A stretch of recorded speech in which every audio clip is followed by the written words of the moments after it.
Hello everyone! Welcome to the vlog! And today's video, I'm going to show you the process of composting. This is in accordance to my assignment with regards to our subject, which is environmental science. We are tasked by our teacher to make a video, to make a vlog on the process of composting.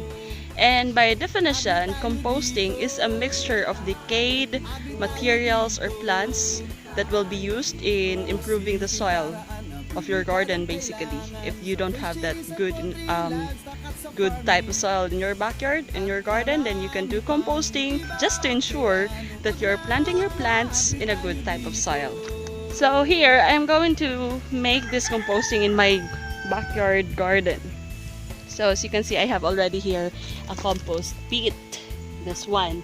So I have already put some dried leaves that I've pulled during my process of weeding, and I will just also utilize this one for today's project, for this assignment, because this is also for my garden.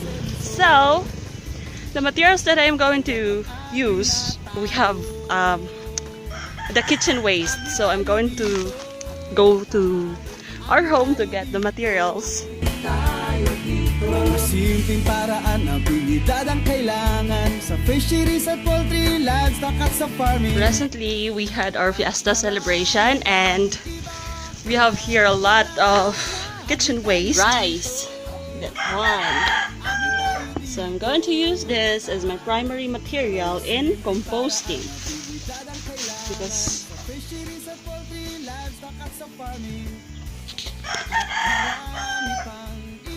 as the saying goes, the more the merrier. So it would be better if you are going to gather a lot of kitchen waste. Agri tayo dito. Agri tayo dito. Agri tayo dito.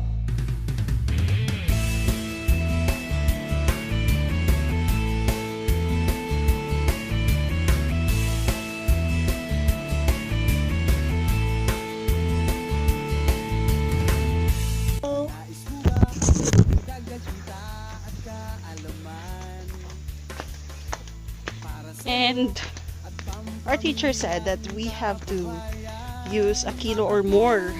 So I'll just try to measure this one. I'll try to weigh this if it reaches a kilo of rice. So we have here a weighing scale. I just borrowed it to this store. And it's 4 kilos and more, so this will do. Let's now go to the garden. So this process is the answer to your problems.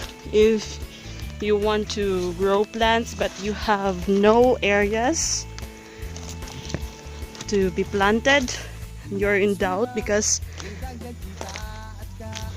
you're not sure if the area that you have at home is better for gardening, so you just make this composting, and in just a bin or trash can or just a pot, you can grow your own plants even without a lot of areas, a lot of backyard gardens. Reminder to those who are using bigger particles like kitchen waste, like peelings of the fruits are large in particles, so you just have to cut them into pieces so that the smaller the particles, the smaller the materials, the easier it would be decomposed.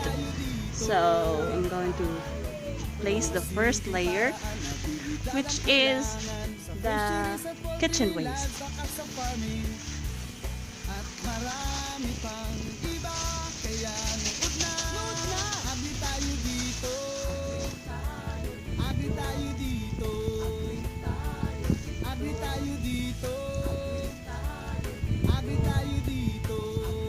Then I would layer it with dried leaves, and I have gathered these dried leaves yesterday.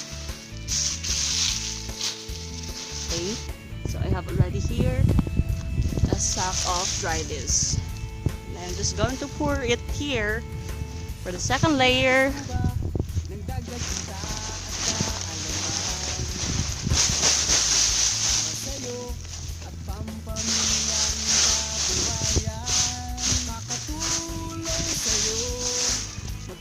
Right after this dried leaves, we will place another layer of animal manure or soil, garden soil. And in my case, I'm going to put both because I have both of them here.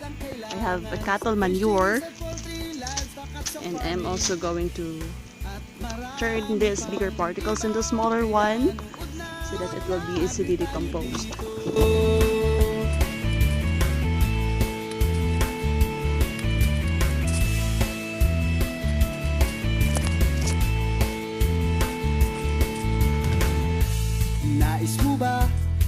So I'm going to add another layer, and that layer is just a garden soil. Makakatulong sa'yo magkanegosyo umasenso kaya't mag-agri na tayo. Agri tayo dito, agri tayo dito, mga simpleng paraan, abilidad ang kailangan sa fisheries at poultry, livestock at sa farming, at marami pang iba, kaya nuod na, agri tayo dito. And after the last layer, we will water it. We will add water to it, so it will be decomposed better if it's moist. So I'm going to water it. Marami pang iba, kaya nuod na, agri tayo dito, agri tayo dito, agri tayo dito, agri tayo dito, agri tayo dito. So before I totally forget, I am going to put African nightcrawler to this compost pit because this will help the process of composting. There they are. So I just got them from another farmer.